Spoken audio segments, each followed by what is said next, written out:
And you can talk about windmills. They litter our country. They're littered all over our country, like dropping paper, like dropping garbage in a field. And that's what happens to them, because in a period of time, they turn to garbage.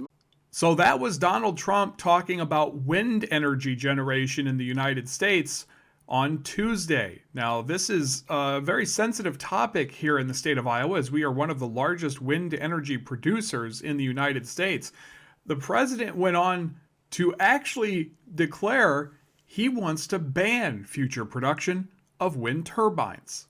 So we're going to try and have a policy where no windmills are being built. Nobody wants them. And they're very expensive. They don't work without subsidy. You don't want energy that needs subsidy. Energy is a good business. You don't need subsidy.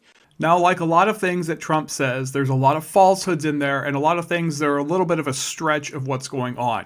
Yes, wind turbines do degrade over time and eventually do have to be replaced. However, they do remain relatively cost effective when put up against other energy producing technologies. That's because the cost to produce wind energy and the efficiency of wind energy production, as well as battery storage, has continued to improve. That technology has then brought down the price. Prices did go up in recent years, but that was in large part due to inflation, not the industry itself. It's also, as the president said, subsidized, and he feels that energy production shouldn't be subsidized. Well, the wind energy industry gets far fewer subsidies than the oil industry itself gets. The oil industry, which produces your gas and which regulates the gas prices at the pump. So if the incoming president thinks that subsidies shouldn't exist for wind energy or perhaps solar energy, I wonder what he would say to his friends in the oil and gas industry who also get significant subsidies from the United States government. Now, as for the waste, wind turbines are in the process of being recycled. This is a new process that's being perfected in Europe, and there has been some work done on recycling wind turbines here in the United States. Again, this is something that produces upwards of hundreds of thousands, if not millions of dollars in profit per turbine when it comes to energy production.